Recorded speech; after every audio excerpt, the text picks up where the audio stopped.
When South Korean archer An San won 3 Olympic gold medals in Tokyo, what greeted her back home wasn't just praise. There was a flood of criticism as well. Why? Because she has short hair. Among the many insults that flew her way, and was labeled a feminist, a loaded term in South Korea often associated with being a man-hater. One man said in a post, "It's good she got a gold, but her short hair makes her seem like she's a feminist. If she is, I withdraw my support. All feminists should die." But as criticism of her grew, so did a campaign to defend her. Thousands of women across the country began posting pictures of themselves with short hair, declaring that it did not make them any less of a woman. Women in South Korea have long battled discrimination and misogyny, but over the last decade have made steps forward, from the country's #MeToo campaign to the abolition of its abortion ban. So will this latest movement do anything to propel further change?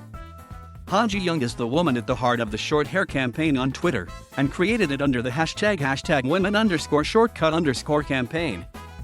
These anti-feminists are largely young men, but also include older men and even some women.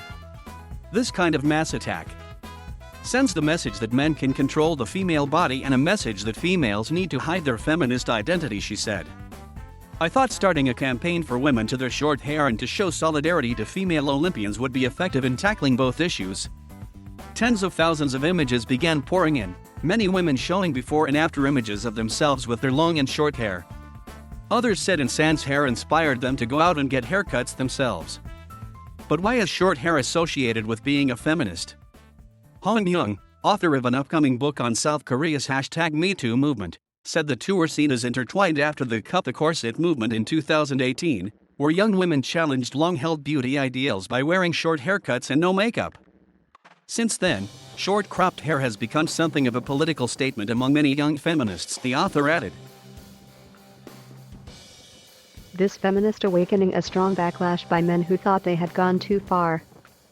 The short hair campaign comes just weeks after another aggressive campaign against feminists. This controversy surrounded a finger gesture, which some men claimed mimicked a feminist hand signal belittling their penis size.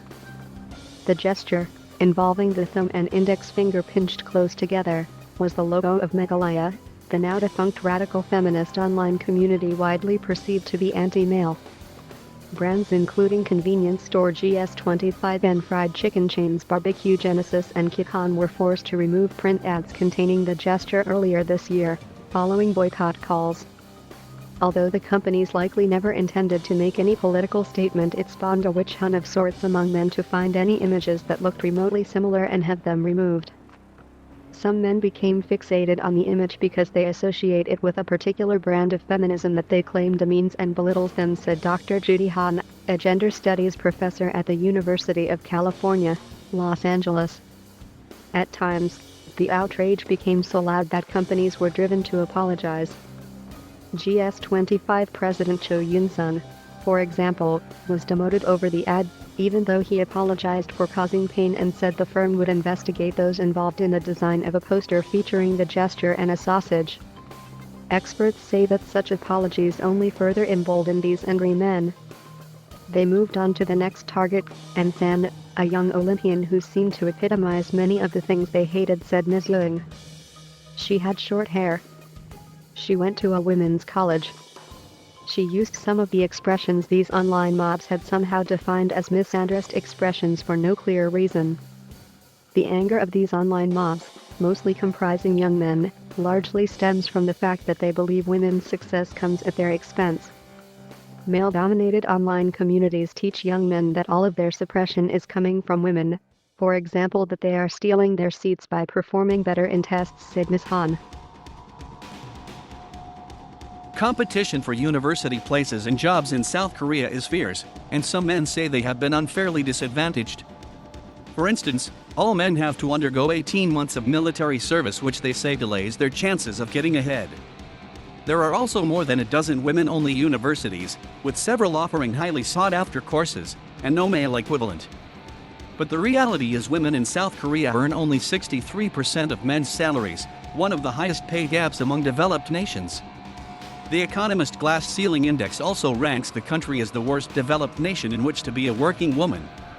So what lies ahead for South Korean women? And are we likely to see any real change as a result of the latest campaign? There has already been real change in the last couple of years, said Ms. Yoon. Women are trying to chart new paths for their lives and defying societal pressure to look a certain conventionally female way, to have the freedom to choose whatever hairstyle they find most comfortable. That is one small part of it.